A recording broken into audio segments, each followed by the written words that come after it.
Rarement un tribunal a connu une telle affluence, sauf en cas de grand procès.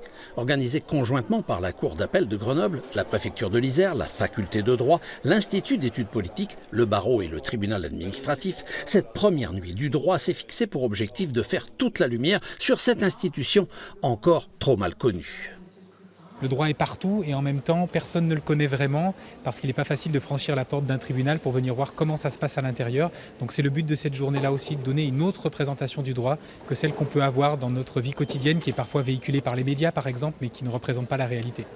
Conférences interactives sur la procréation médicalement assistée, ateliers d'initiation à la médiation, au droit électoral, administratif et civil, le large programme proposé a reçu, semble-t-il, un accueil favorable de la part d'un public majoritairement très jeune.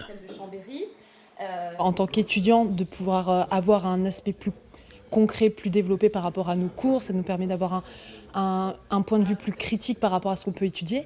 Mais je trouve ça aussi vraiment intéressant pour les citoyens qui viennent et qui peuvent poser des questions aussi facilement avec des magistrats. C'est aussi très intéressant pour eux de pouvoir avoir des réponses sur des questions qui peuvent leur paraître complexes puisqu'ils n'ont pas cette connaissance du droit. Point d'orgue de la soirée, une simulation de procès d'assises pour un double homicide. Pour œuvrer aux côtés des magistrats et avocats, les jurés ont été tirés au sort dans le public. Au total, plus de 1500 personnes ont participé à l'événement. Une belle réussite pour une première.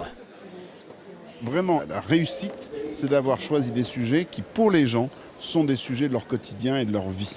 C'est aussi la démonstration que la France est un État de droit et que nos concitoyens reconnaissent, malgré les débats qu'on peut avoir et les polémiques, que c'est la règle de droit démocratiquement acceptée qui est la règle partagée par tous.